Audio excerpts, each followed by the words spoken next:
গ্রামের মেঠো পথ, রাস্তার ধারের জমিতে সরিষা ক্ষেত দেখতে কার না ভালো লাগে। তো বন্ধুরা, আপনারা সবাই কেমন আছেন? নিশ্চয়ই আল্লাহ তাআলার অশেষ মেহেরবানিতে আপনারা ভালো আছেন।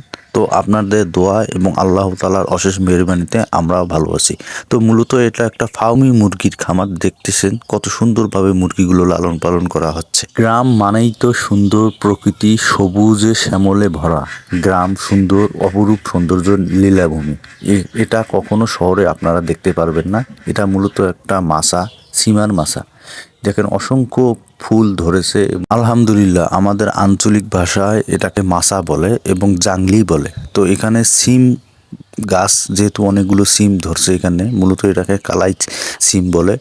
অসংখ্য সুস্বাদু, খেতে ভারী মিষ্টি এবং ভালো লাগে। দেখেন এখানে কৃষকেরা বিভিন্ন ধরনের শাকসবজি, এখানে এক কৃষক তার বাড়ির সামনে সে পেঁয়াজ, রসুন, লাল শাক, ডাঁটা শাক, বিভিন্ন ধরনের শাকসবজি সে আবাদ করেছে। মূলত অনেক সুন্দর এবং পারিবারিক পুষ্টি খামার সে তৈরি করেছে।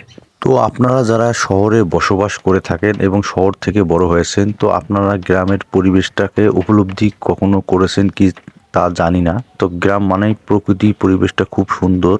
এই সরিষা ক্ষেতটা দেখলেই আপনারা তা বুঝতে পারবেন। আপনারা যারা শহরে থাকেন এবং শহরে বসবাস করেন, তারা অবসর সময় কাটানোর জন্য আপনারা গ্রাম থেকে ঘুরে আসতে পারেন এবং প্রকৃতির সাথে বন্ধুত্ব করে নিতে পারেন। তো সবাই ভালো থাকবেন।